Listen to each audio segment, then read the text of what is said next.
За эхлэх үү? Ингээ шууд эхлэх юм уу? Шууд эхлэв. Баяшаа. За энэ 7 хоногт бол янз янзэл дүүлэнтэй л бас өдөр дүүлэн шүү дээ. Томоо ихлэ одоо бүгдээрээ мэдчихэл байгаа юм чинь. За баяр цогт гэдэг хүн арчсан намын ерөнхий нэрийн бичин дарга боллоо. Эндээс л хэдүүлээ яриагаа эхлэе да тий.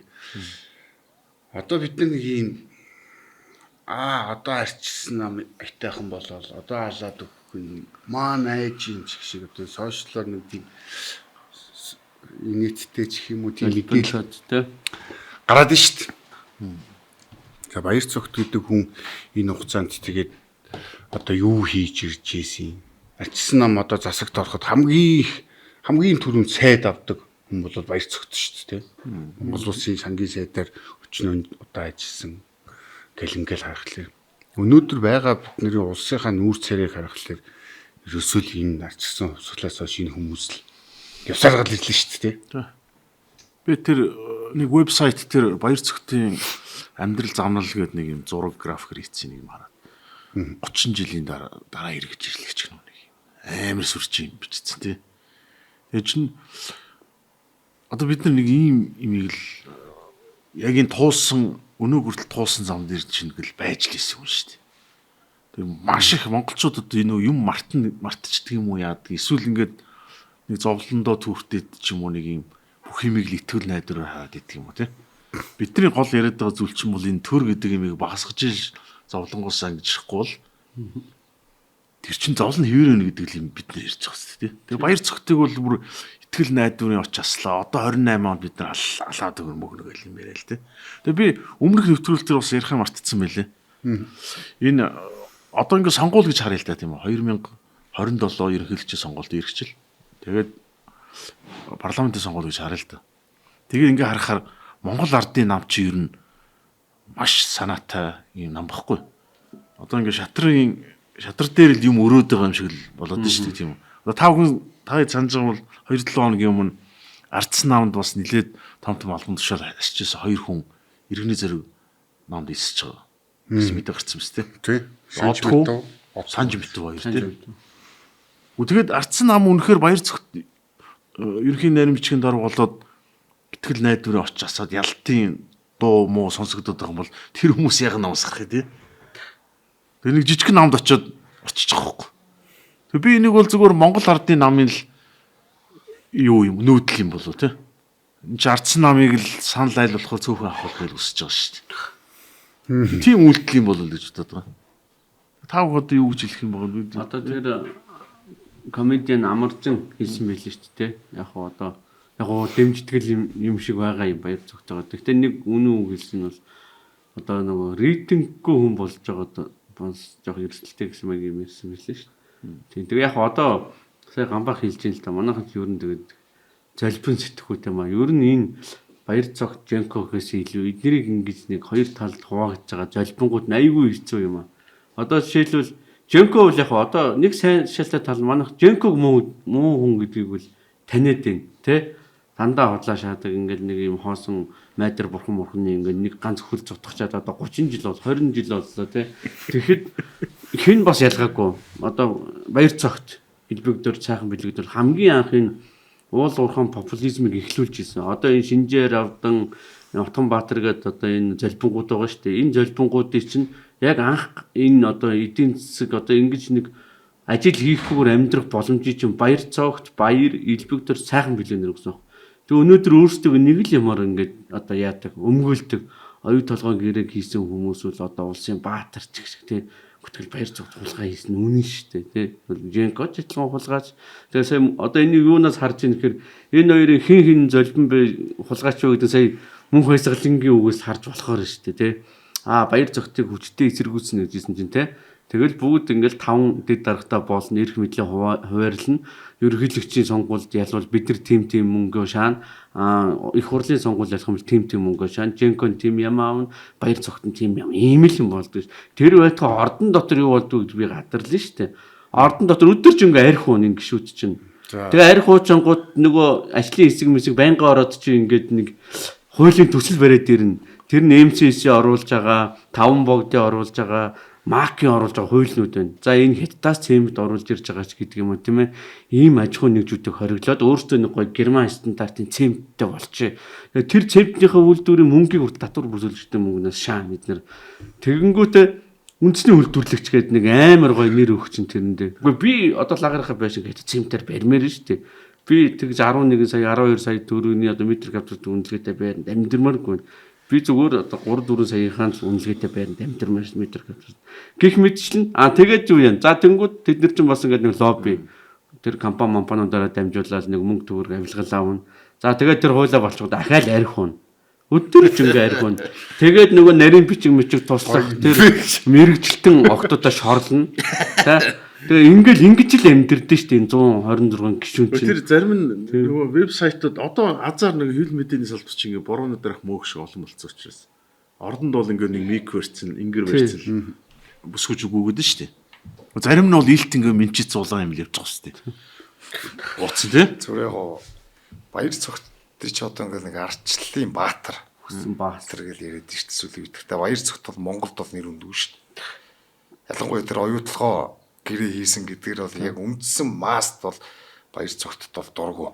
Либерал одоо ардчил хүний эрхийн мэдрэмжтэй либералцсан маягийн хүмүүс бол баяр цогтыг бол Жинко өдөртэй харьцуулж хамаагүй мундаг хүн өдр гэж ярьдаг. Тэгээ баяр цогт бол эртнээсээ Монгол ардын өсгөл нам юм шүү дээ. Тэ. Бүр одоо ингээл хүмүүс ярьдаг юм бэлээ. Ардчил намынхнаас би сонсч байсан. Баяр цогт хөрсөхийн өрөөний ард л үйждэг гэсэн. Тэр үнэн баг. Тэгээ ер нь одоо өнгөрсөн жилээс засгийн газар огцруулаад оюун эрдэнэ засгийн газрыг огцруулж явах үеэс ингээл харахад эн чинь Монгол ардын нам арчсан нам хоёрыг чинь дамсан бүлэглүүд байдаг болсон болохоос маань гэж юу дангараа байхаа болцсон баг харагдаад байгаа штэ. Тэгэхээр 1990 оны үеэс эхлээд энэ арчсан өсөлж гараал дээр арчсан хөдөлгөөнүүд байгуулагдал намууд байгуулагдал явж байгаа тухайн үеийнх нь дэглэм өөрийнхөө хүмүүсийг тэр намууд руу шургуулжлээсэн байхгүй юу. За миний санджаагаар бол гончигдорж байгаа тий.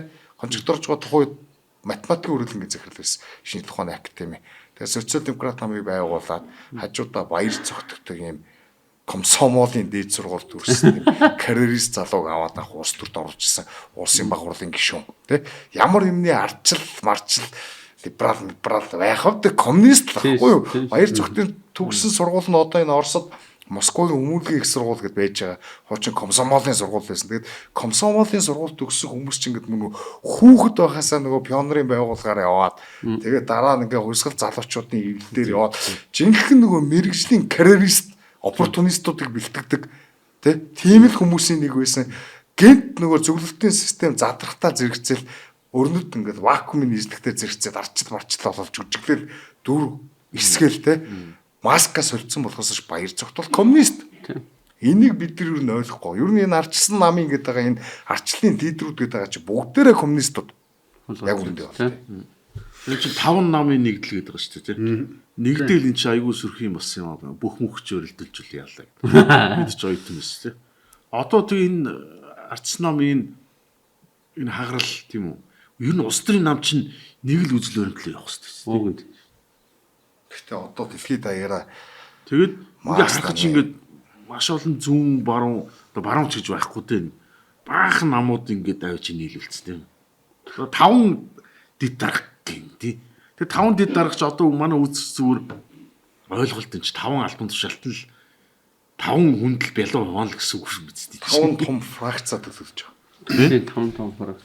Тэгээд одоо сая би нэг түрүү хэлж ирлээ шүү. Мөнх баясгалан тэгжсэн. Тэгэл одоо дээгүүрээ дарга нар нь тохирол Жинко баяр цогтой. Баяр цог тийм ариу юм бол тэгээд яагаад тэгвэл тэгээд одоо тусдаа нам байгуулаач ч юм уу. Би Жинкод бол дургу. Гэтэ Жинко хийчих ардчлагч хүний эрхчингийн дүр хуурдаггүй тийм. Ер нь би яс суртахуунгүй хүн гэдэг шууд хэлцдэг. Ер нь бол өөрчин гэдэг л баг шууд ил зарладаг. Чадж байгаа юм дарга байхгүй гэсэн байдлаар ханддаг нэг мафиоз маягийн нөхөр штэ тэр чинь нэг юм хүсмүсээ Вито Корлеон марлиан шиг. Жинко ой залбин засалтар бас тийм. Хамгийн муухайнууд нь болохоор тэр өөрсдөө боловсралтай гэж боловсралтай орчин үеийн трендийг одоо ингээд дагдаг юм шиг дүр үзүүлэл нэг ардчлагч идеалист зарилдаг тэр хүмүүс нь Жинкогоос болоод. Би одоо энэ одоо юу яач энийг бүргой тастаад рилс болгож байгаа заяа. Би энэ баяр цогтын фэн золбингуудаас асууя. Танаа баяр цогт ардын намыг муулсан, шүүмжилсэн за боли үзэл санаагаа боли ганцхан тийм удаагийн тохиол байна уу? Хүрэл зүрхийг шүүмжилсэн юм байна уу? Байхгүй шүү дээ. Одоо баяр цогтын сайхан бэлэг хоёрын Орос сурж байхдаа өгсөн ярилцлага байдаг л та.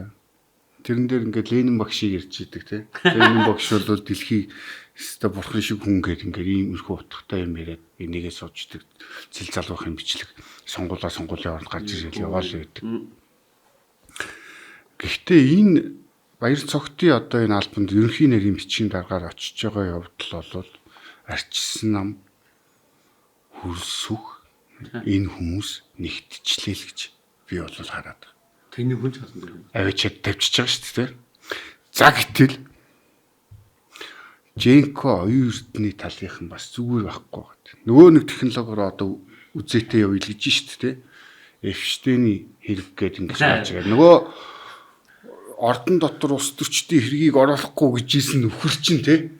За энийг бол фүүхээр хилцэх ёстой. Тэр шалгуулна, ажлын хэсэг байгуулна гэд. Ингээд ахаал солиорол эхэлж шүү дээ.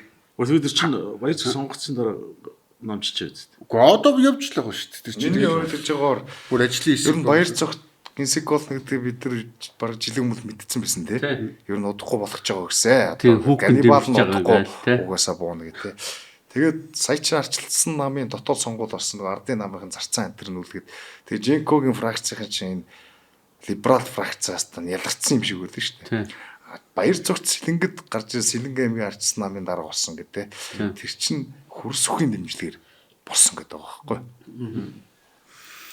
Одоо эсбистийн шалхахаар эсбистийн нэрийг шалгах. Одоо энэтэй холбогдлоо нэр дутагдаад байгаа нөхдүүд гэж шүү дээ. Тэрэн дээр одоо жишээ нь Элбэг Дорч гэдэг хүн тэд дурддагдсан байна. Батулга гэдэг хүн тэр дурддагдсан байна. Энтэр гэл ингээл явж шít. Дэлхийн нөгөө хуучин одоо дэлхийн нөхцөл байдал хүнд байна. Дайн байлдаантай байна гэж солиордог байсан нь одоо тэр хамаагүй Америкт байгаа юу би хэрэгэнтэй холбогдуулаад нөгөө нэг танк хүлдэг тий. Нөгөө танк хүлдэг нөгөө танк орж ирнэ гэдэг шиг нэг юм нарийн үргэлжилсэн юм нэг балаа пропаганда хийгээл эхэлж шít тий. Тэр хэрэгүүд одоо ямар байдгийг энийг бол одоо манай Ганбаяр хасар бүр Right News-ээр энэ хэргийн талаар ярьж ирсэн тий. Ахаад нэг Бада санахгүй шүү дээ. юу болоод ийсэн тэр нөхөр ер нь хийн гэдгийг одоо тэр улсын Одоо чинь Эпстинийг одоо эндээс шалгах малгар гэсэн юм. Үгүй зүгээр тэнд одоо манай Элбэг Дорч холбогдсон байна. Сайхан бэлэг тэр үнтэй холбогдсон байна. Тэгээ энэ Монголын одоо уран зургийн үнэт уран зургийг тийшээ гадагшаа зурчуулсан байж магадгүй байна. Хүүхдүүд зуучлаад ингэсэн байх магадгүй байна. Тэргээд ингээд Би бол тэр Элбэг Доржийн хүүхэд гэдэг нөгөө нэг Элбэг Дорж хүүхдийн 8 хийсэн байж магадгүй гэдэг яриа тэрнийг Элбэг Дорж өөрөө гаргаж байгаа. Тэрний чи хинч итгэхгүй учраас албаар тэгж байгаа. Элбэг Дорж чи өөрөөгөө нөгөө хужаа болгоод ээж дээр очиод намаа ингээд байна гэж өөлээд нөгөө ерөнхийлөгчийн сонгуульд явж ирсэн. Одоо ер нь энэ улс төрчид чи өөрсдрүүгээ тийм худлаа дайралтуудыг хийлгээд хохирч царай гаргадаг шүү дээ. Элбэг Доржийг бол би өөрийгөө ингэж Эпштейн мэн энэ төр гэдэг юм. Би бол тэр юу гэдгийг Элбэг Доржийн 25 дөрөж аваадсан шүү дээ. Тэднийг аваачаад Эпштейн чорлуулаад байсан бол байхгүй бах. Зарж мараад тэрэнд л би итгэхгүй байгаа. Зүгээр яг хуу тэр 25 хүүхдийг зүгээр сонгуульдаа л улс төрийн карьертай л ашигласан. Тэгэл хоолндоо хөрөнгөтэй бүх хүүхдүүдэд төрхөнд нь буцаагаал те ээж аавд нь хөрвж. За тэгээд ээж аав дээр очисон байж болно. 25-25-аас ингээд амар амьдрал нь гоё болсон. Ээж аав нь 25-аас амар баян байсан гэдэгт би итгэдэг. Ер нь бас. Гэхдээ би бол энийг зүгээр одоо өмнөх нөгөө адилхан сенсацуудаа сенсац дарахл нэг юм явж ийн л гэж би харж байгаа байхгүй. Одоо нөгөө их хоёрын яриад байсан оюун эрдэнэ амар баясгалын эдний чи хэрэг нь яатсан. Тэ? Байхгүй. Чимэг болчлоо шүү. Тэгээ бүгдээрээ хоорондоо тохиролцсон тий. За өөр юм гаргаж ирья гэл. Нөгөө уйлаад байсан нөхөр чинь одоо эднэр чинь тэр хэрэгт чи холбогдсон байсан байж тээ оюу толгоо гэл. жүжиг тоглоал тий. Яасаг хөөрхөн жүжиглдэг дотортой хүүхд гэдэг шиг ажиллаж шүү дээ.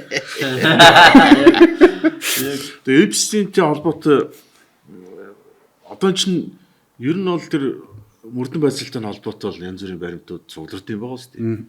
Тэр чинь Трампыг шууд ил болгоно гэж хэсэг байж байгаа л редакторлал тийм үү.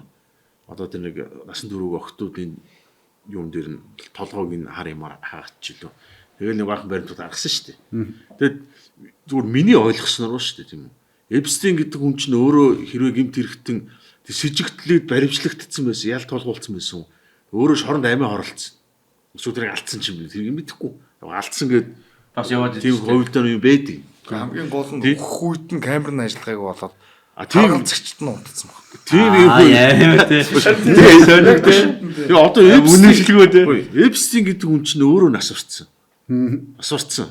Одоо тэр хүний чинь шүүхтэр ч юм уу Америкийн шүүх гин буруугийн нотлоод яллах боломжгүй болцсон. За тэр нэг найз хүүхэн гээд нэг Гислейн Максвелл гээд нэг Британи хүүхэн ба шоронд хоригдчихж байгаа.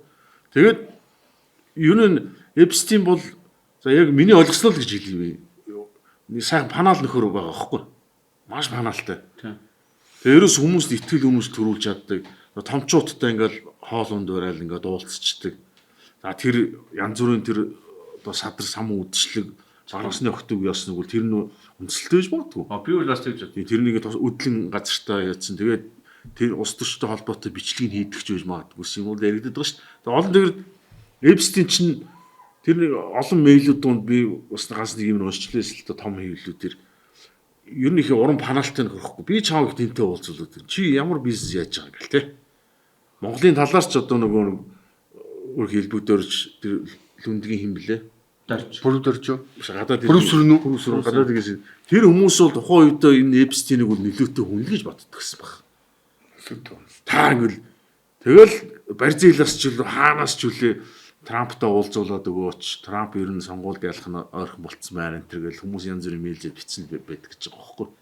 Ер нь л өөрөө бол маш тийм том эрх мэдэлтүүдийн сүлжээ бий болгох чинь тэр зохицуулдаг гол хүн нөлөөтэй хүн бий болно гэсэн юм л ярьдаг байсан нөхөр гэж ойлгоод байгаа шүү дээ. Тэр Гиллейн Максвелл гэдэг чи аав нь Роберт Максвелл гэдэг Британий том хэвлэлийн магнат гэсэн чинь Моссадын хүн.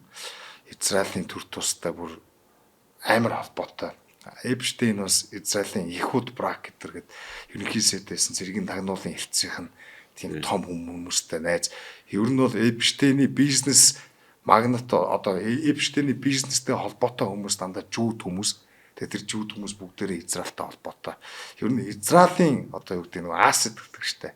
Яг тагнуулын одоо ажилтан агент бол биш. Гэхдээ ингэ нэг юм дэмж одоо юу гэмн ассет гэж ярьдаг штэ. Одоо монголоор юу гэж хэлэх юм. Алтан бус тагнуулын ажилтан багхгүй юу те.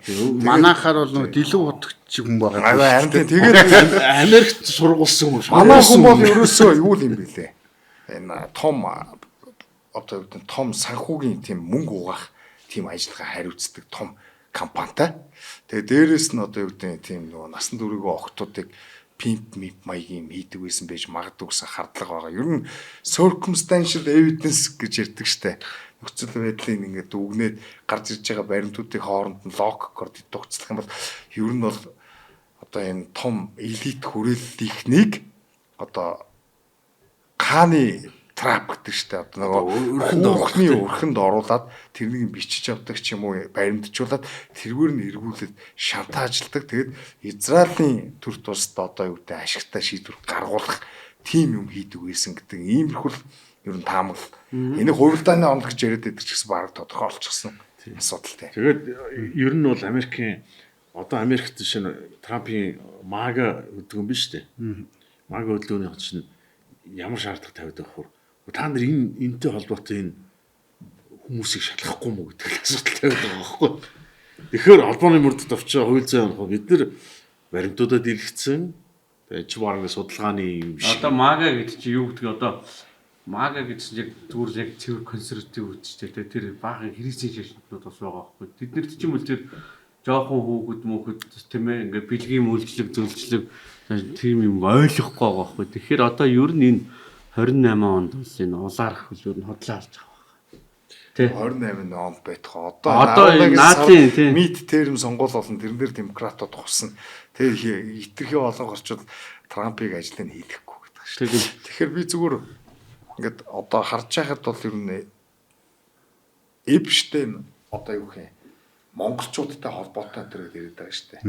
Тэр бол ер нь ингээд төмөн олон янзын хүмүүстэй л янз янзын холбоотой зөвлөгөө өгдөг тийм байсан шүү. Тэгэхээр арайч одоо Монголын юмнуудыг тоохгүй л дээ.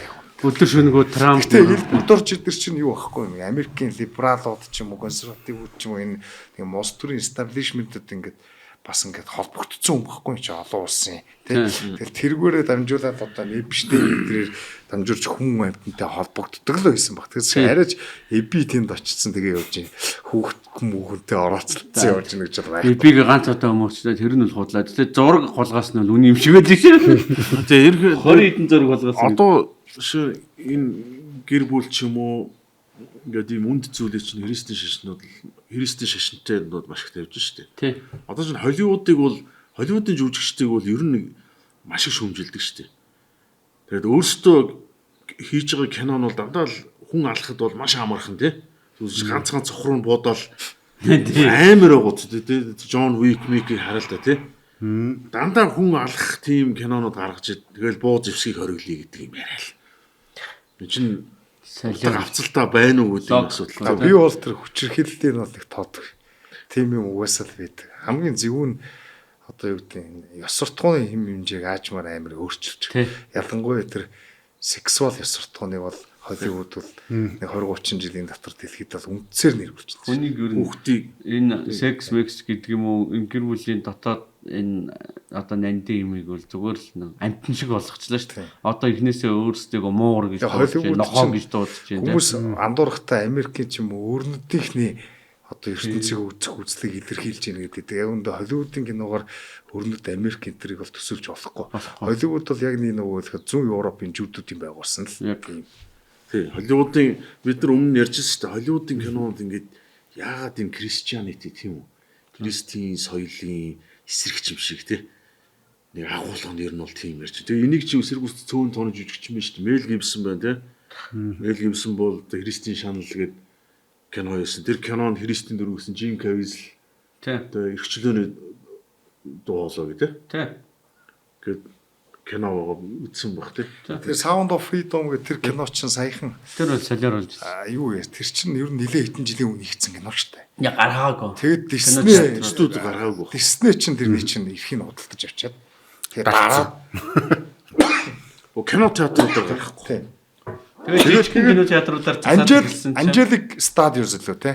Angel Studios гэдэг Америкийн Христийн тим одоо нэг юм юу гэдэг. Тэнтэсээ одоо тий студ гэдэг. Тэд нар өөрсдөө тэрнийг худалдаж аваа. Тэгээд ингээд театруудаар гаргасан чинь тэр чинь Disney-гийн нөгөө хамгийн сүүлд гарсан нөгөө Индиана Джонс шүү дээ. Индиана Джонсыг орлого борлуулалтаар авсан шүү дээ. Тэр киноч нь бол ер нь бодит үйл явдал тулгуурлаж хийсэн. Одоо хүртэл дэлхийд даяар ялангуяа энэ Америк те тэгээ энэ Мексик ч гэдэг юм уу нөгөө нэг хиллийн нөгөө тийм энэ Латин Америк те энэ одоо Америк руу ер нь бол маш их тийм хүүхдүүд ингэж хилээр ингэж яаж орж ирсэн мэддэггүй орж ирээд тэгээд сургаггүй алга болт юм бэл. Ялангуяа Калифорни мууч эдгэрлөө ороод тэгээд Трамп өөрөө энийг ярьж лээсэн шүү дээ. Би буруу санаагүй бол тангар өөрөх ёслол дээр ус ярьжсэн санагдтыг. Энийг анхаарна гэдэг л яасан. Хүүхдүүд тэлэр орж ирчихэд сургаггүй алгасан байна.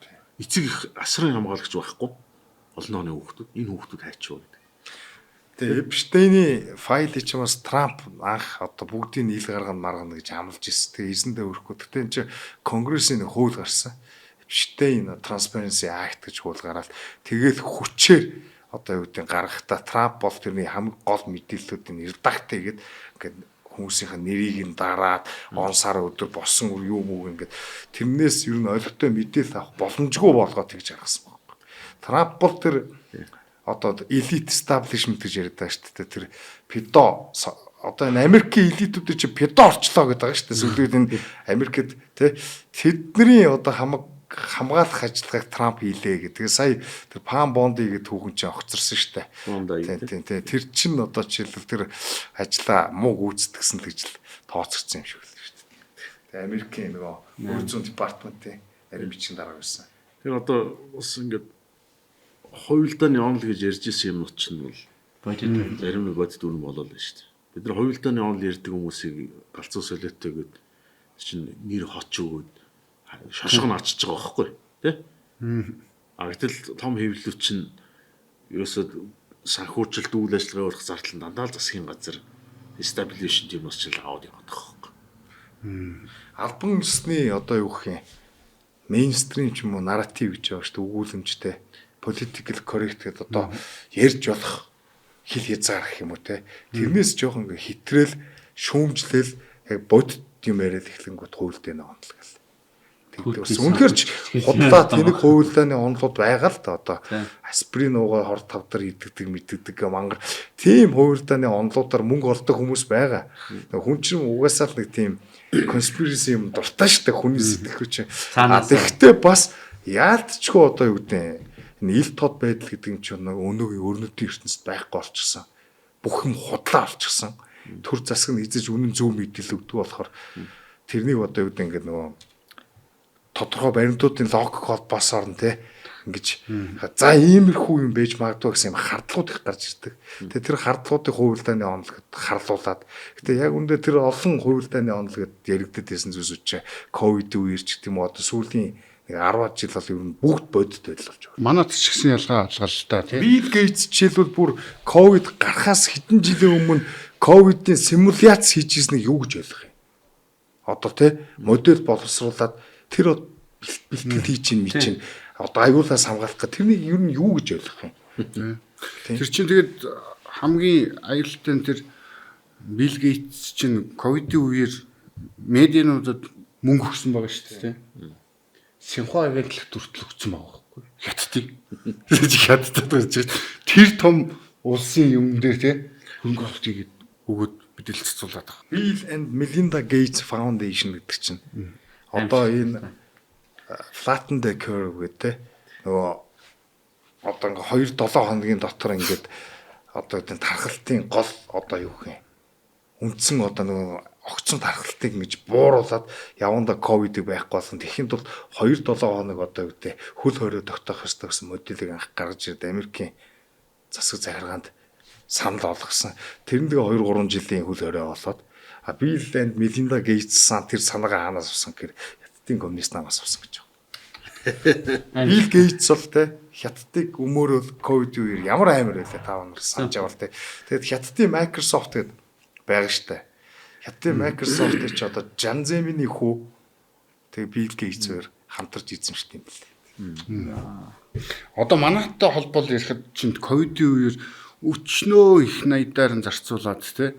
Тэгээ нөгөө манайх чинь тэр лаг урт нэртэй цар тахлын үед хэрэгжүүлэх хууль гэдэг нэг юм батлсан шүү дээ. Тэрий чинь миний санаж байгаагаар 8 байна уу 9 сунгаж байгаа шүү дээ өөрчлөлөөр. Тэр чинь бүр хэвлэл мэдээллийг ч гэсэн бүгднгийн ингээд өөрсдийнхөө үгэнд байгаад юуг зөв мэдээлэл, юуг буруу мэдээлэл, бодол мэдээлэл гэх үү гэдгийг хүртэл заагаад өгсөн тийм аюултай хуулиуд улсын байгууллагуудын дэлхийн эрүүл мэндийн байгууллага, за тэгээд нэгдсэн үндэсний байгууллага, дэлхийн эдийн засгийн форум гэх энэ байгууллагуудаас Монгол зааж өгсөн зааврын дагуу ажиллаж. Тэгэхээр яг үндэ тухайн үеийн нөхдүүд бол өөрсдөө одоо цар тахлын хуулийг хөрсөх хоёр эрд нь хоёр хэрэгжүүлж ингээд сүгтгсэн гэж яриад байдаг болохоос бид тэр арга хэмжээг өрнөдийн заавраар хийсэн шүү.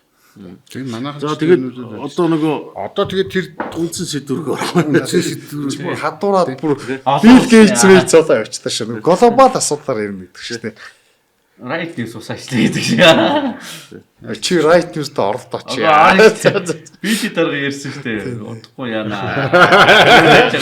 одоо Билли асуудал босгоо. Одоо би тэр нөгөө ковидыг ярьдаг шалтгаан нь болох тэр одоо тэр тайлан хаана байна тий нөгөө шадар сайд байсан амар сайхан ч одоо хууль зүйн сайд болсон. Тэр тайлан бүр гаргаж ирэхгүй нь тодорхой болчихлоо шүү дээ. Яаж мөнгө идэж хуудаа ууж тий 3-4 жилээр ингэж төсвийг тэнд зарцуулдаг гэсний тэгин худлаа боллоо шүү дээ. Америкт бол нэг юм ялгаа байна. гэтэл биш үү. За Америк яах юм? Яг наад таны ярьж байгаатай ч холбогдуулж ирж байна. Одоо Америкт жишээлбэл хүн амын бүр нилээ одоо юу гэдэг хувь нь гэх юм уу те маш олон хүн ковид үеийн хариуцлагыг тухайн үеийн арга хэмжээний хариуцлагыг нэхэл байгаа. Тэр асуудлыг ингээ мартагнуулахгүй. Гэтэл Монголд ингээл нөгөө одоо тэр хууль одоо ингээд бид нар буцаал хэвийн амьдралдаа орцсны дараа хинч тэр асуудлыг буцаа сонирхоо болчихж байгаа. Гэтэл бидний амьдралыг 2 3 жил бидний амьдралын хэдэн хувийг биднээс сулгаасан бэ? Хугацааны. Тэрнийг тэгээд бодоод үзэхэд яагаад энэ хинч хариуцлагын асуудал ярихгүй байгаа гэхээр Монгол хүмүүс одоо нэрээ үнэхээр дууссан. Яаж ч одоо манай мөн хөөрхий хөвгчүүлийг бол бүр ортой нь хүлж хаяад гаргуунд нь гаргаж байгаа л өхүүлсэн шүү дээ. Одоо ээж аавдгаа тэгж алдсан хүмүүс өчнөө байгаа шүү. Газар дээр нь одоо л очих 3 жилийн дараа очдөг үстэй. Тэр үе чинь одоо би санаж байгаа чандрал бол бүгднгийн төр оршуулж чадаагүй тий. Одоо миний санаж байгаа бол манай хэвлэл мэдээллийн салбарын өртөв солирсон шүү дээ. Эрүүл мэндийн яам нэртэй тэргүй өдөр болгон ингээл зургатаараа ярьж ахчихл. Бид нар юу вэ? Өнөөдөр ковид хэдэн тохиол илэрчээ. Хэдийг яаж байгаа сэтгүүлчнэр хүртэл. Би зарим сэтгүүлчнэр хэлсэн. Чи уг нь энэ та нар мэдээлэлд эргэлзэх ёстой байтал ингээд энэ юуны ажлын давхар хийгээд. Хүнд айд сүйдсрүүлэх өөр ямар хийж идтiin. Тэгээ би нэг танилтайгаа тарахгүй. Нэг аялал жуулчлалын бизнес эрхэлдэг ус нөгөөх нь ковид яга дампуурчиж байгаа байхгүй. Тэгээ чи энэ 20 цэрэг чи ингээд ягаад дэмжиж байгаа гэсэн чинь. Гэхдээ чи нийгмийн эрүүл мэнд тий. Миний хүүхдүүд миний эрүүл мэндтэй холбоотой асуудал. Өтгөө чиний бизнес дампуурсан хамаагүй мүү гэж хамаагүй гэж авч. Муу заа битгүй юм шүү дээ. Одоо тийм биз дээ. Өөрөө нь болж исэн бизнес. асар их одоо зээл тусламж хөрөнгө оруулалт татвар төлөгчдийн мөнгө төгөр ерөөсөл яг л тэр одоо хөл хориг дэмжсэн тэр мөнгө угаах хэрэгсэлд нь одоо бүгд л оролцлоо шүү дээ. Хэвлэл мэдээлэл. Коронавирус сар тахалч юу болгосон бэ? Төрийн зарцуулалтыг үлэмж нэмэгдүүлээд төрийн секторыг улам томруулад тэгээд том бизнесүүдийг дэмжиж жижиг дунд бизнесүүдийг олноор нь дампууруулад тэгээд ингээд төвлөрсөн төлөвлөгөөт маягийн амар том юм туршилтыг дэлхийд даяар авч хэрэгжүүлээд хүмүүсээр реакцийг харсан. Яг тийм. Яг наад сэдвийг чи одоо хэдүүл үргэлжлүүлээд ярил л дээ. Инх хоёр одоо энэ учрлын засгийн газар лаг гоё гавьяа оголцсон юм шиг ингээд мэдээлэлүүд хийгээл асуудлууд шийдэж байгаа юм шиг харагдаад байна шүү дээ.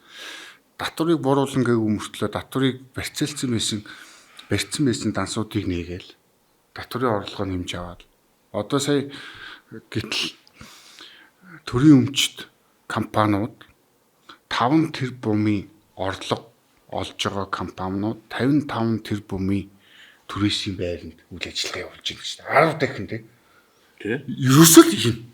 Төсвийн мөнгийг одоо татвар төлөгчдийн мөнгийг бол эдгээр ингэж үрэн тарийн хийдэг тий. Нөгөө 100 амар баясгалангийн нэг хийлгсэн судалгаагаар тэр чинь 2022 онд 105 төрийн өмчт үйлдвэрийн газар байна гэсэн чинь нөгөөх нь өнөөдөр 127 билүү 28 болоод нэмэгдсэн байх жишээ.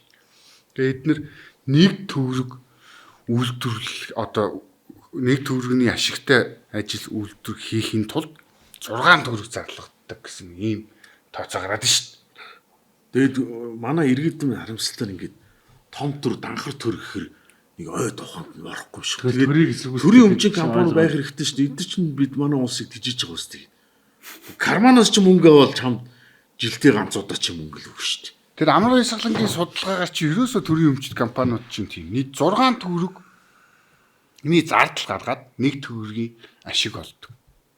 Орлого олдог. Тийм байгаа байхгүй. Эн чинь байгалах юм бол тэгэл үнгүй мөнгө зарлагдаад бүх юм ингээд зарлагдаад өөр өсөөл зээлийнх нь хөрөнгө нь өсөхдөө дандаа зээлээр өсдөг төрийн өмчт компани хөрөнгүүд ингээд энийг байхгүй л болохгүй бол энэ ингээд байж л үүдэг ямар ч ашиггүй тэгэл нөгөө өмчн тэлээлээдэг тэгэл тийм л компани.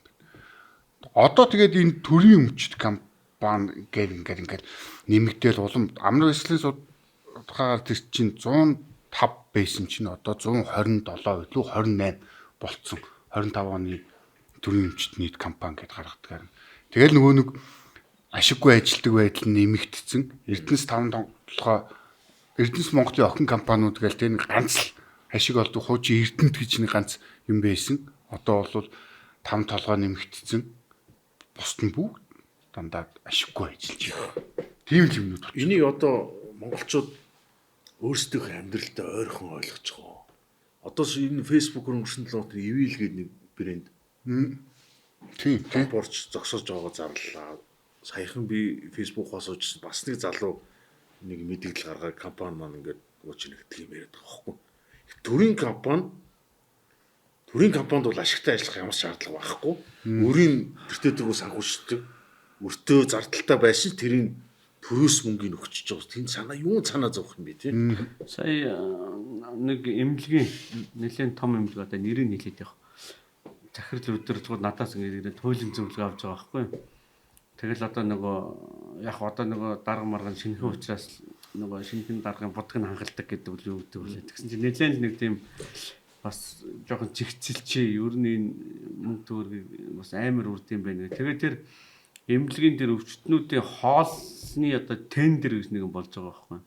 Тэгсэн чинь одоо юу гэдгийг 1 кг төмөс одоо хэд байдгийг нэг 5-10 мянга тэгвэл тэнд 40 мянгаар усч ийн гэж байгаа байхгүй. 1 кг төвсийг. Тий одоо бараг л тийм үнээр. Тэгтээ тэр чинь бол мэдээж юм дээр нэг тэр чинь багц байгаа шүү дээ. Зүгээр 1 кг юу 40 гээд яаж вэ тэр чинь бас цэвэгт чинь хэвлж мэвж. Тэгэхээр нэг багцаар одоо ингээд бодоод тэгээд ингээд нэг юм үнийн санал манд өгж байгаа байхгүй.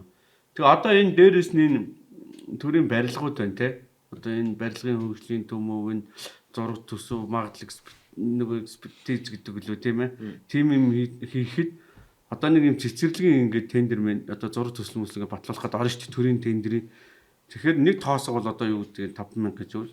Тэнд яг гарахгүй л одоо 30000 бич. Угаасаа тийм. Тэгээд тэн чинь нөгөө нэг инженерүүд нь ч гэдэг юм уу тэр одоо нөгөө нэрийн мэрэгчлэнүүд хилцийн дарга тэгэл захирлууд нь хусдаг л байгаа байхгүй. Тэгээд тэр мөнгө хинээс гарч байгаа вэхээр татвар төлөгчдөөс гарч байгаа. Эрсдэл гардаг учраас тийм үхээ. Тийм нөгөө зардлаа нэмэгдүүлэх инсентив байна. Эдийн засгийн хуулиар ингээ ярих юм болно шүү дээ.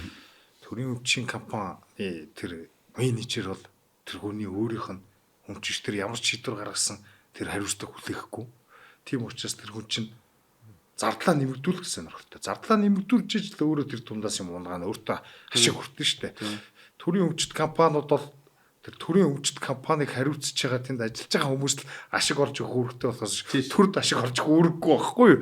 Эдийн засгийн хууль ашиг гэдэг чинь зөвхөн өөртөө чи хувийн өмчтөд чинь өөртөө ч л холбогдсон тохиолдолд ашигтай. Тийм инсентив бий болно шүү дээ. Зардлаа одоо юу гэдэг хувийн компани хүн бол хамгийн бага зардлаар хамгийн их ашиг олох гэж зардал дээр менежментийн төрийн аж ахуй нэгжид тийм зүйл байдгүй гэдэг чи аль хэзээний доторх орсон тиймдэж социализм давбуурсан бид нар мэдчихлээ байгаа шүү дээ. Тэгээ дээр нь эн чин яваа явандаа бүр хувийн хвшил рүү ямар муухай орж ирж байна гэдэг. Одоо энэ Evill гэдэг брэнд чинь бол зүгээр нэг юм цех биш шүү дээ. Бас нөгөө үндэсний хувцас үйлдвэрлэдэг талд томд нь орох байгууллага байхгүй. Тэд нэр ингээд дампуурч шалтгаан нь ерөөсөө л татвар энэ дарамт төрийн дарамт ямар ч өрсөлдөх боломжгүй гэхээр ингээд бүх юмн дээр нь татвар гэдэг ингээд ичдэг дансыг нь хаагаа ичдэг орлогыг нь хомчдаг ийм юм болоод байгаа байхгүй. Гэтэл биднэрт бас их асуудал байна. Энийг ингээд өстой мундаг хулгайчтаас нь садлагчвал тэгээд энэ төрийн өмчт компаниуд ашиг олоод эхлэх юм шиг те. Нэг хулгайчийг солиод нөгөө өөр аятайхан хүн тавьчвал аятайхан болчих нэ гэж бодоод идэв. Хизээч тийхгүй гэдэг одоо асрын саяны хэлээд байгаа яриад шүү дээ те. Одоо төрийн өмчт компаниудаас шоронд орсон зөндөө хүмүүс байна те. Гэтэл дараагийн нөхдүүд нь очиод яг л Монголд үнэхээр хууль тэгшүүлчилдэг болвол яг л тийм зам хүлээж байгаа. Ямар ч нэрэ байхгүй. Тэр чинь зарлага нь жилээс жилд нэмэгдэнэ. Зээл нь хөрөнгө нь нэмэгдэнэ, хулгай нэмэгдэнэ. Тэр авах ялтаа харьцуулахад хамаагүй ашигтай байхгүй. Тэр чинь эрсдэл одоо нөгөө cost and benefit гэдэг те. Тэрнийгээ үнэлж яагаад хийж байгаа штэ. 2 жил суун. За тэгээд өвчтөг эмнэлгээр явчихна. Тэр чинь цагдаа шүүх мөнхтөөс тодорхой хэмжээний мөнгө хаялга зарцуулчихна. Гэх маягаар дээрэс нь улс төрийн хамгаалттай. Тэр чинь угаасаа төрийн өмчт байгууллагууд чинь яах гэж байдгүй энэ намуудыг санхүүжүүлэх гэж байгуулж байгаа шүү дээ.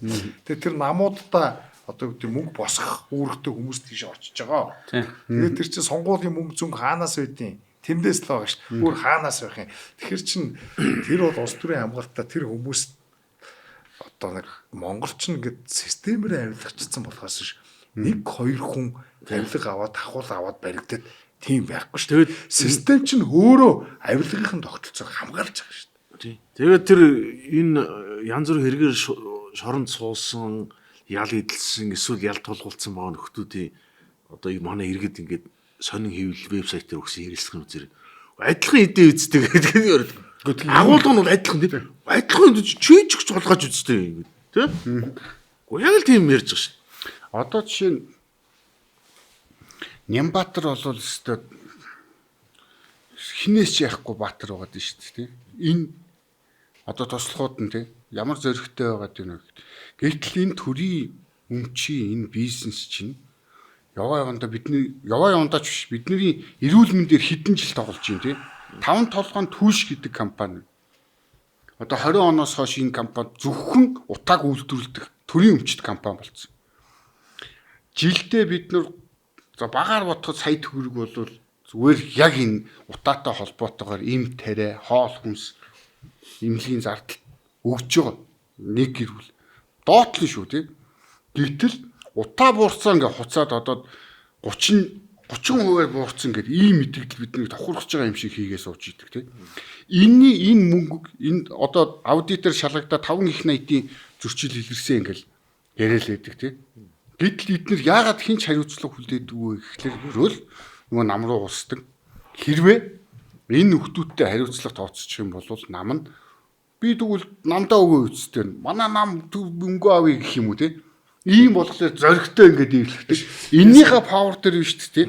Зөв зүгээр жирийн иргэдийн үйлчлэгийг авдаг хамгийн хямд үнээр ингээд амьдралаа болгоод ажлынхаа хооронд явуулцдаг түүц мүцийг нийлж ягаад ачдаг те.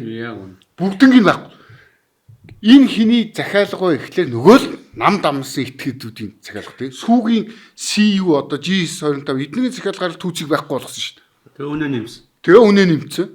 Гэтэл бид нэр эргүүтээ нөгөө юм дээр бүр органикаараа дэмжчихсэн те. Тороолуудаас нь гадна зөндөө Улаанбаатарын иргэд биш те. Зөв гоё цэвэрхэн болцоо хот гоё байна. Хотч байгаа юм. Гэтэл одоо яг үнэндээ автобусаар явдаг хүмүүс бол хэлнэ те. Нөгөө түүцийг зайлуулад оронд нь юу бий болсон. Юу ч бий бол. Чилэг талбай байгаа юм. Манай мопедууд авч тавьчихсан. Манай тэр нь хэний компани байх одоо тий. Одоо нөгөө нэг хилээд идэг нөхрийн компани биш үү те. Мопедууд чинь те. Юу гэдэг амар шалтгаалтай байсан. Апо ингээд Монголд арх цаад амар их Монголын архины зах зээл дээр хувийн архины одоо хамаг жижиг үйлдвэрүүдийг шахацсан шүү дээ ер нь бол. Тэгээд тэр чин төврийн хүчээр л шахсан тийм үстэй. Тэгэнгүүтээ одоо архины түгэлтийн аав тэр бүгд тамхины түгэлтийг гарт оруулах гэж оролдож байгаа. Ерөөсөө өрсөлдөөн байхгүй. Тийм л болгож байгаа. Тэр удахгүй түүц биш энэ жижиг дунд бизнесүүд рүү одоо нөгөө 8 нэрийн барууны төлөв рүү орно. Тэгээд удахгүй арай жоохон томхон супермаркетууд руу ч орохыг орно. Үгүйсэхгүй. Одоо Нямбатарын лайв дээр ингээд хаяа ажиллаж явах тийм үү давтамжтайгаар гарч ирээд байгаа байхгүй. Угаасаа одоо энэ орон сууцны юу цоолоод ингээд нэг давхарт байрнуудын доотлолт нэг давхрын дэлгүүрүүд нь шүү дээ. Эднэрийг стандартаа болгож гаргана гэдэг байхгүй. Эн чинь хизээний эхэлсэн байгаа байхгүй. Одоо чи бүр хуучин түүцийн ихний ээлжинд амжилттай болцсон тийм. Хөдөлгөөн одоо ингээд нийтлэг журмгүй үйдээ. Тэрэн дээр ер нь тийм юмнууд заагаад өгсөн байдаг байсан. Тэг ингээ баг стандартыг нэмэгдүүлээд тэг одоо манайх ч ингээ иргэдийн төлөөлөгчтэй хурал эдгээр болонгууд нэг тоодгүй шүү дээ манай монголчууд ч санал манлахгүй гэхдээ яг одоо энэ бодит өдөр тутмын эдийн засгийн амьдралд тэр иргэдийн төлөөлөгч энэ хотын захиргаа дээр ямар амар үүрэгтэй ямар их эрх мэдэлтэй гэдгийг монголчууд ерөөсөө хайхарч авч хэлцдэг байхгүй. Одоо жишээ нь Нямдурч яагаад зөвхөн төрд ажиллаж иж амар том тийм шигтгэнтэй баяжаад ингэсэн бэ гэдэг яг намайг дөнгөж сэтгүүлч болж ирсэн. Нямдурчийн ихнэр нь долгормаа илүүд орж долгормаа гэдэг нэртэй зав. Тэр нь үйлдвэр үйлчлэгийн сэний хэлдэг газрын дарга нийслэл. Тэр нөгөө шүнжэнгөө ажиллаад иддэг Жулиагийн нөгөөдгөн Нямдурч байдаг. Нөгөөдгөн тэр цөм гоё юм. Тэр цөм хийсэн. Тэр Жулиагаад одоо ямар амар дархан 20,000 төгрөгийн арх 15 жил Монголын шөнийн архины зах зээлийн монопол ганцаарнаа бод. За тэр чинь цаагаараа бол Нямдурчтай холбоотой явчихсан. Яадаг вэ гэхлээр за үйлдвэр үйлчлэгээний хэлтс чинь зөвшөөрөл өгдөг тийм. Ингэдэг зөвшөөрлөг өгдөг хүн эхнэр хийж шít. Тэгээд цагдаа бацчихна. Тий. Нөгөө талд нь биш үү? Нууц амарган гэдэг яг нууц амарган юм уу би мэдэхгүй заяа. Гэхдээ тэгдэг байсан заяа. Өн нөгөө талд Гоё бацчихна. яг ичлэх нь нэртэй. Нямдоржийн тэр гэдэг. Ингээл энэ бол би өнөөдөр хэлээд байгаа ш. Нийслэлийн одоо энэ өдөртгүүд байсан хүмүүс бүгдээрээ ярьдаг байсан. Нямдор даргын ихнэр. Одоо манайхан нөгөө нууц амарган гэл ингээл ярьдаг байсан. Ийм байдлаар ингээ нөгөө ойр дотныхны гоо байршуулдаг. Одоо юм суулгаад байгаа нөхөр чинь гэр бүл болоогүй байсан гэж шахаад тусгай зөвшөөрлийн бацдаг байсан. Тэр үл хинч мэддэж шүү. Одоо манайхан энэ одоо хотын даргаас ихцүүлээд энэ золби иргэдэнтэй нэг чихвч болоод зүүчүүл нэг скутер хожаа скутер юм жон шаагаал тэнгууд өөрсдөө яахгүй хотын иргэд болсон гэдэг. Хот гэдэг чинь өөрөө зах. Ерөөсө хүмүүсийн бөөгнөр бохор заван байна уугүй юу тэрийг зах зээл өөрөө шийддэг байхгүй юу. Жишээлбэл одоо энэ одоо грек ром гэд байна те. Афин, мафин, ром, мом энэ ч одоо зах зээл ерөөсө зах дотор л үүссэн шүү дээ. Хүмүүс одоо бара таваар, арилжаа 8 хоол, хүнс, үр тариа, жимс ногоо одоо юу гэдгийг алт эрдэнэс мөнгө одоо зис молибдын одоо бүгднийг солилцдог байлаа шүү дээ. Тэгэхээр тэнд юу үүсэж байгаа? Тэнд чинь нийгмийн харилцаа бий болж байгаа байхгүй юу? Тийм зах зээл бий болж байгаа байхгүй юу? Тэгэхээр тэр зах зээлийг дагаад хүмүүс хоорондоо нэг мэдээж хөлөгтнө. Бид нар чинь төгс хүмүүс биш. Эсвэл арай илүү ашигтай юм хүснэ. Тэндээс ашиг харна, тэндээс орлого харна. Арай илүү бараа таваар гэхин тул бид нар тэнд нэг хилцэл явуулж чинь тийм ээ. Одоо цаас маасаар биш юм а гэхэд аман тохроо мохроогоор чи тэгсэн юм уу, чи ингэсэн юм уу дундаа илүү тэр зах дотор шүүх үүсэж исэн. Цагдаа үүсэж исэн. Одоо бүх юм татвар. За одоо мэдээж та нарыг ингэж бид нар зохицуулж байгаа татвар чинь зөвхөн баг 1 юм уу 2 л төрөл байсан. Одооных шиг ийм прогрессив татвар матвар 17 18 төрлийн татвар төлөхгүй. Тэр чинь тэр дунд нэг хүн аваачаад эвлэрэн зурчдаг өдөржингөө ажлыг аваад суулгаад тэр чинь юм хэрэгээ шийдүүлээд байгаа юм чинь тэр чинь мөнгө өгнө шүү дээ. Тэрийг л татвар гэдэг. Тэр одоо татварч гэдэгтэй тэр одоо баг үйлчлэгээний хөлсөл байгаа байхгүй одоо тухайн үед. Тэгэнгүүт манайхаа одоо ингэж байгаа тэр түүцэг үзээж байгаа шалтгаан үнэн мал эдгээр бүр яод хэрэглэдэггүй байхаа. Хүмүүс тойроод ингээ шээгээд баагаад та заваа маваа ингээд хүн тэр хүмүүс боо хилүүгээ зэрж чадахгүй бол ер нь тэр түүц яг ямар буруутай юм тийм биз. Тэр шээж байгаа хүмүүсгээ боо шоомын тасдах хэрэгтэй байхгүй. Тэгэнгүүт одоо бүгдээрээ тэр гадаа шээдэг золбингууч одоо дотор шээдэг болсон. Даамсаг маамсгаж боо сураагүй байна. Манай эмэгтэйчүүд тэр эмэгтэй хүн ороод гарсан 0 үнэхээр амир. За одоо намайг хараавал хараа л үз. Тэгээ тэр ирчүүд нус цэр одоо тэр цус баас шээс баг ханд ингээд нялцсан байна. Одоо тэрнээс нь залхаад өнөр амир. Тэр хасар хэлжсэн шүү дээ. Тэрнээс нь залхаад засвартай. Тэр засваргүй л байгаа байхгүй юу. Тэр хүмүүс чинь хүний баас шээс хүсэхгүй шүү дээ. Тийм шүү дээ. Одоо ингээд даамсгийг аваад ингээд боогоо сав руу хийнэ гэсэн үг шүү дээ. Тийм хүн юм хий. Тэнгүүд манайхаа одоо нэг ийм гал гоё газар бие засна гэх тэр гэр орны яатсан газар байдیں۔ Тэр гэр орондоо бие засалтаа гоё тэр гоё санитолоор ингээд сайхан юм арчаад нойлогоо цэвэрхэн. Тэр ингээд гоё гэр орондоо гоё бие засч болно шүү дээ. Заавал яагаад тэр бусдын өмч хөрөнгөн дээр очиж бааш хийгээд хайшин үргэлж бааш хийсэн гоё цус мус нүж нь асгарч явд юм уу. Тэр мэрийг зохицуулах хэрэгтэй. Тэгэхгүй нэг хот мот ийм гээд бид нар ерөөс дэлхийд байхгүй хот байгуулсан. Тэр Америк, Маймар, Солонгос, Японоор жишээ аваад өгдөг. Үгүй шүү тэр Японд чинь түүц байгаа. Солонгос чинь түүц байгаа. Түүц битгийхэл бүр юм бэрзэнтэн майхан дээр тэр сөөжгөө өдөржингөө гомонгой өдөл тэнцэнэ тэгэж үгүй ба өхийг үсээ юу гээл. Тэгээ ийм одоо би Лос Анжелес 5 6 7 8 удаа очсон. Чикаго 5 6 7 8 удаа. Тэр байдлаа бүр цагаан орны өмнө Вашингтонд ингээл тэр хүнсний тракууд ингээл байж л байгаа ш. Тэр чинь бохор заваа ингээд тэр чинь өдөржингөө наран тэр ингээ тэр сосисг одоо хийдэж шараад байгаа тэр хям чинь.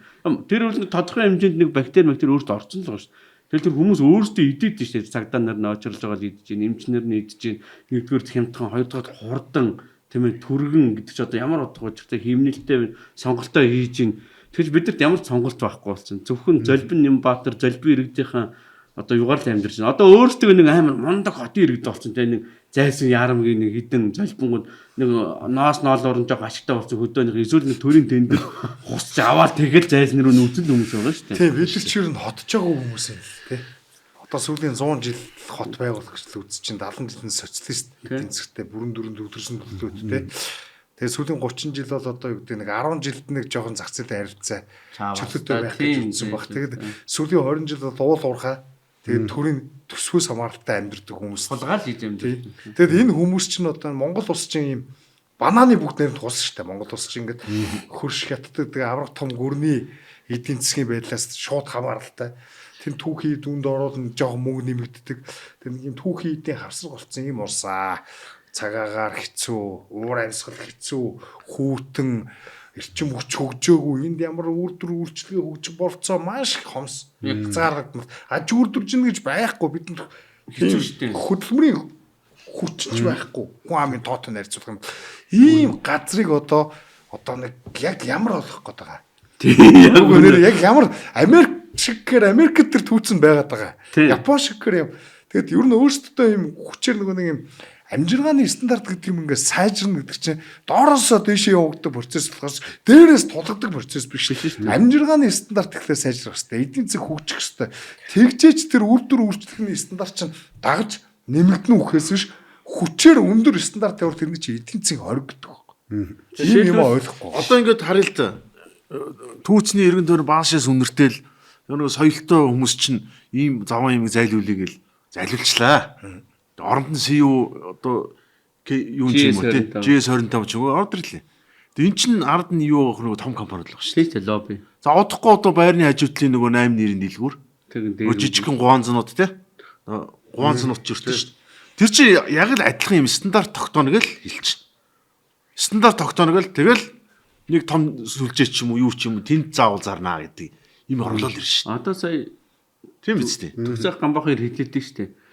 Бүх GS 25 эднэрийг ингээл гоё жигдрүүлж байгаа л хүмүүс ингээд нэг мессеж өгч байгаа. Тэр PR нүртлэгдсэн юм. Ямар гоё соёлтой байста Монгол хөгжиж гин худлаа шаацгааж байгаа л тэгэл түүцийг хумарлан устгаж байгаа. Ингээд нэг бааш шээсний те тэрсэндээ бүгд бас бааш шээс болоогүй шүү дээ. Нэгдүгээр хорооллын нэг ганц нэг хүнд гарууд манай ангийнхны шээсэн манай ангийнхны чир шээсэн түүцмүснийг ингээл те манай ангийнхны ингэдэг гарууд гэж. Танаа ажлын хажууд нь супер түүцээ амар лаг цэвэрхэн. Тэнгүүт ингээл нэг тийм хэвлэл мэдээлэл нүрлийн ингээд нэг юм оролцоотой. Тэгээд сая төгсөх түрүү хэлжсэн шүү дээ. Энийний үр дүнд тэр чин уус мос одоо хүмүүсийн өргөн хэмлээний бараа CUG 25 чи бараа 5 6 дахин 10-20% биш 10-20% өссөн нэмэгдсэн байна гэдэг байгаа байхгүй юу? Амар үнэтэй. Хэвлэл мэдээлэл гэснээс би ийглийг ингээд хардیں۔ Одоо ийглэр те. Тэнгүүт ингээд тэнд ерөөсөө ярилцлага өгж байгаа хүмүүс нь дандаа төрийн албагчд. Эсвэл нэг тим юмны мэрэгчлэлтэн, ийм яавны мэрэгчлэлтэн, эсвэл тим хөтөлбөрийн ажилтан, олон улсын тим байгууллагын хүн гэд. Тэгээ ярьж байгаа юмнууд нь ерөөсөө дандаа ийм эрх зүй орчин байх хэрэгтэй. Ингэж зохицуулах хэрэгтэй. Тэгээд зохицуулах хэрэгтэй гэсэн л тийм юм. Ийгэл телевиз чи хувийн телевиз. Яагаад тэнд ингээд төрийн ерөөсөө одоо ингээд албан ёсны суртал ухуулгын тийм л одоо газар болсон байгаа байхгүй. Тэгээд ингээд төрөөс мөнгө авна те. Тэд нар чинь тэгээд дээрэс нь одоо гамбаа персонал биш шүү. Монгол ганцхан ийгэл биш. Монголын бүх телевиз ийгэл мэдээлэл тийм болсон байгаа байхгүй. Тэгээ ямар ч өөр байр суурь байхгүй. Өнөөдөр бид нар өөр байр суурьуудыг хаанаас авч нэг бол сошиалоор авч байна. Тэгээд энэ YouTube ч гэдэг юм уу тийм нэг юм мэдээллийн монопол задарсан технологийн хөгжлөөс болоод тэгэхгүй бол одоо хэвлэл мэдээллийн яг сэтгүүлч сэтэртэй хүмүүс тэр холбоондоо ирсэн хүмүүс шүү дээ. Эдгээр хэцүү байна. Тэгэхээр одоо би одоо тэр нэг хин бударагч эдрийн нэг зураг байж тээ. Сумын азрын урилгаар Бээжинд ч галуу сууч ил үйдэж байгаа. Үнэхээр харах үнэхээр золбон санагдаж ирлээ. Яа, арайчтэй нэрээ тээ. Зүгээр л ингээл салбар болгоныг альчуур. Манай хуульчид ч ялгаагүй. Тэгэл ингээл дарга нарын зараалаа тэгтээ мэдээж бүх шүүгчд биш тийм ээ. Прокурор биш дарга нарын зараалаар хэрэг шийдгүй юм тэгэл ойлгомжтой ш тийм ээ. Сая ямар ойсгалан тэгэл нэг хэрэг үртгэлтийн хэрэг нээж баахан тамалж байгаа л ажлыг аваад тэгэл таг. Тэгэл цаана юу эргэж гин хөрөлсөг бах дээр хадаг андар барьж орсон яг худлаа үнэ гэж би мэдэхгүй л тэг. Гэхдээ л тийм янд бий болсон ш. Хэвлэл нүдгөө биш л. Тийм телевизээр ингээд хэвлэл нүдгөө биш. Одоо энийг хорих хэвээр. Тийм одоо бүр одоо энэ чи хараад ингээд бүх юм ингээд төрөөс харилт очиж байгаа байхгүй тийм бүх салбар. Одоо сэтгүүлчд хоорондоо чинь энэ 7 хоногт нэг хэвлэлийн өргөчлөлийн юу гээд босно тийм. Хэвлэлийн өргөлж илүү. Тэгэл чи төлбөртөө би бол төлбөргүйгээл нөгөө хэдэн хүүхнүүч л хоорондоо би энэ арж идэх нэг төлбөртэй яаж яж нөгөө би ч өөрөө хэвлэлийн хүн учраас чинь дийлэх найз юм. Алийг далд орох мэдгүй гэж. Огийн ер нь тэр нөгөө одоо юун дээрээ бичдэг юмнуудаа нөгөө фейсбુક дээр бичдэг юмудаа яг ингээд ярьдаг ч юм уу эсвэл ингээд лайв хийх юм бол чи бол мөнх эрдэнэтэй үзэлтэй юм. Лайв ярьж байгаа гэж харагдаа. угаасаа ийм болсон. Би намар нөгөө Нью-Йорк явахгүй. Гэхдээ ерөнхийлөгчийн юугаар явсан шүү. Нөгөө төрийн ажилтг юм уу тий? Бас нэг Явсан шиг надад тий хардаж орлоо. Үгүй хардаж. Тэр чи одоо төр мөрөг гэж юм байна шүү дээ. Бас улс юм байна тэр чинь тий. Тэнд очсон чинь би ингээд тэнд бас Америк Монгол хүмүүстэй уулзаад асахгүй. Гэсэн чинь ер нь бол Америкийн телевизч ялгаагүй над хүн үзэхэ байцсан ингээд сошиал бол 50% байх шиг байна тий. Тэгээд тэр ягаад тэр лайв ч юм уу гэрт Бурхны хөө Баярбаатар хин тэр үзээд ирэх. Тэд нар ч бас нэг юм шүүмжлэлт юм яриад шүү дээ тий. Паник байгаад шүү. А телевизүүд бүгдээрээ нэг юм протокол тийм үү? Манай Огийн би тас Хэвлийн хуу нэг дараа хийгээд зарган яриа ч юм уу. Шивэрнүүд мөн гэдэг лайв. Тэгэхээр ч нөгөө нэг тэндээс нь үнэн олж харахгүй байгаа учраас хүмүүс ч нэг хараал хэлсэн ч гэсэн үнийг хэлээд хэлсэн шүү дээ. Ер нь тий. Одоо жишээлбэл өчтөр тэр мөнх эрдэнэ чинь нэг арчсан намын юм ордон дотор баяр цогтын ерхий нэрийн бичгийн дараа усандаа холбоотой ирж шууд хэлжил.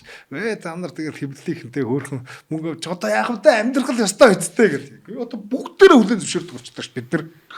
Хин энийгээ одоо ёс суртахууны хувьд буруутгах юм бэ? Гэхдээ одоо хэвлэл мэдээлэл чинь жишээ нь мөнгө гаргаж байгаа цор ганц салбар чинь төр байгаа тийм төр бүр төр өөрөө хэн мөнгөтэй байгаа вэ гэхлээр төрөл мөнгөтэй байгаа дээ шүү дээ. Тэгэхээр чинь өнгөө төсөн хүн дууга захиална гэдэг л юм явж байгаа байхгүй юу? Өнөөдөр Монгол бизнесүүд ингээд бүгдээр хамгийн түрүүнд маш хүнд байдалд оронгуудаа сурталчилгааныхаа зардлыг шууд ханддаг. Медиа руу одоо өгдөг байсан сурталчилгаа өгдөг байсан. За хэдэн банк байгаа, дээр нэг үүрэн 3 оператор байгаа. Тэгэл ингээд тэр банкуд бол төв банкны хэвээсэн мөнгийг хүүрч дундаас наш хийдэг хамгийн ашигтай бизнес. Монгол тэгээд ингэсэн. Тэгэнгүүт одоо тэгэл дугаа захиалаад байдаг. Дээр нь төрийн бүр хэвлэл мэдээлэлээс тоног төхөөрөмж илүүтэй олон ажилтнтай ийм багууд бий болсон. Агентлаг шахав. Тэгээ агентлаг газар гэдэг одоо засгийн газрын хэвлэл мэдээллийн газар гэж байгаа даа шүү дээ тий. Хилтэс мэлтэс байхаа болчихсон. Энд чинь төрийн байгууллага болгоно юм болчихсон шахав. Тэгэл одоо энэ учирлын рилүүдийг хар зандан шатар өмнө ямар рилүүд хийдэг вэ тий. Кино шүү дээ. Тэр чинь чөлөө зах цаг гэдэг чинь чөлөө зах зээлийн нөхцөл боломжтой. Монгол чөлөө зах зээл байхгүй учраас чөлөө твэрх байхгүй болчих. Тэгээд төр орнууд ингээд зах зээлийн нийслэлд төрийн байгууллагуудын хэвлэлийн төлөөлөгч хийхээс өөр амьдрах арга сэтгүүлч үлдэхгүй болчих болж байгаа байхгүй. Айгуу сэтгүүлчтэй очиж шүү дээ. Одоо ингээд тэгээ өөрсөндөө хамгийн ашигтай мундаг гэснийг нь аваад яваад өгчин. Төрөүний хэлсэн нөгөө асуудалтай. Гэтэл бид нар бодит байдал дээр ямар байна вэ гэд Огийн хилээр бид нар ч янз янзаар л хэлээд нь шүү дээ. Ингээл нэг хужаа скутер унчаал өөрийгөө гоё хотын иргэн болчлоо гэд. Яг үүндээ 100 жилийн өмнө 1919 онд орж ирсэн шүүшүү жаан тий өнөөдрийн бидний энэ жорлонгийн стандартыг чинь бий болгосноос хойш яг хэвэндээ байна тий. Одоо энэ гэр хорооллууд чинь бүгдээрээ бүр 300 мянгаараа бий болсон. Хашаага тэдэн нүхтэй гэж ингэж баг нүхтэй болохоор нь илүү үнэтэй зардаг ийм л байдалтай багш. Тэр чинь тэгээд одоо түүцнүүдийг байхгүй болгоод нөгөө хүмүүс нь гадаа сардаг юм болчлоо гэдэг ингээд юм асуудал ерөөсөө шийдэгдэг.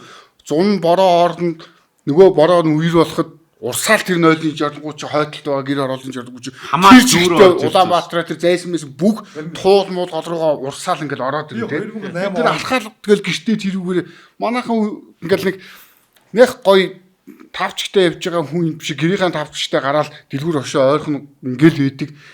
Ялгаа байхгүй бааш хийсээ алгаал тэр гэрлүүгээ аваад нөгөө хевсрүүгээ аваад орж байгаа. Түүцтэй тийм 5 6 нохоо алаад ирсэн. Ийгүү байдаг шүү. Монголын гэр бол тэгээ гэр орол ягаад хөгжихгүй байгаа ойлгомжтой. Энэ орон сууцны ипотекийн хөтөлбөр. Энэ чинь одоо социал демократ нийтийн орон сууцчлах хөтөлбөр шүү дээ. Хууч нөгөө коммунист үед бол үнэгүй өгдөг байсан тий.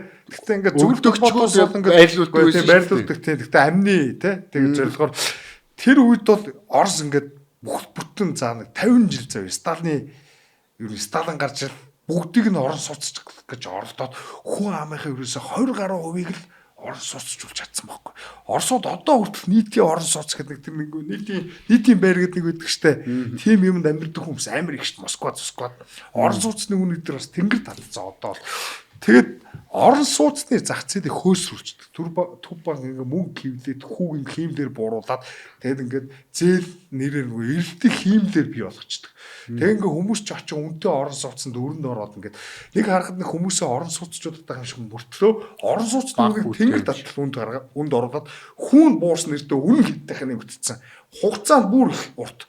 Тэгээд ингээ олон жил өрөнд ханждаг болдог. Ийм тогтолцоо. Тэгээд хамгийн гол нь чинь гэр хорооллыг одоо газрыг те яг одоо юу гэх гэр хорооллыг дахин төлөвлөлтийн тэр газар хүнд орж байгаагаас бусад одоо тэр гэр хороол хөгжих тэр болцоо ингээд хаач ямар ч тийм нэг дэд бүтц сүр дэд бүтцийн асуудал эднийг шийдэхгүй учраас одоо нөгөө энэ өрнөдийн капиталист улсууд чинь бол ингэж орон сууцчууд шийдээгүй шүү дээ. Анх ингээд нөгөө бүгд нэг одоо энэ гой хаавас оруулах чаа хачин юмнууд байсан шүү дээ. Одоо нэг 150 жилийн өмнө эдгээр бол гэхдээ ер нь үл хөдлөх хөрөнгө гэдэг чинь газар. Газар дээр ингээ өөртөө нэг хаавсаа бариад те сайн муу аль альнийг бариад тэгээ тэрнийг ингээ тордоод хэрвээ одоо юу гэдэг сантехникийг хуучрлаа гэхэд тэрнийгээ сольждаг ч юм уу дахиад ингээ барилга болчихдаг ч гэдэг юм те ямар нэгэн тийм орон сууцны зах зээлийн хөөсрөл байхгүй учраас барилгын материал үнэтэй биш гэх маягаар энийг ингээ шийдэв. Гэтэл энэ төрийн нийтийн орон сууцчуудах нь Европын социал демократ тэгээд одоо энэ Америкийн демократ болж нэг Бруклин гэдэг ингээ сүрд ядуучуудад зориулсан ийм газрууд чинь нүл ядуучууд гэмт хэрэг хар тамхитай хар марууд чинь дандаа тийм газар байдаг шүү дээ. Төрийн орон сууц. Тэгээ тийм юм хэрэгжүүлснээс болоод энэ хот гэдэг юм чи одоо утгаа алдчих лээд байхгүй хот төлөвлөлтөд чи утгаа алдаад байгаа. Одоо яг Монголын бодис жишээг нь би ярил л да өөрийн бие дээр. 2012 ингээд сонгуулийн үеэр нэг халтур хийсэн. Зүгээр үнэ л хэлээ те. Тэгээд орон сууц авчихсан байхгүй би. Тухайн үед болохоор 100,000 айлын орон сууц хөтөлбөр гэж байж байгаа болцсон зогссон.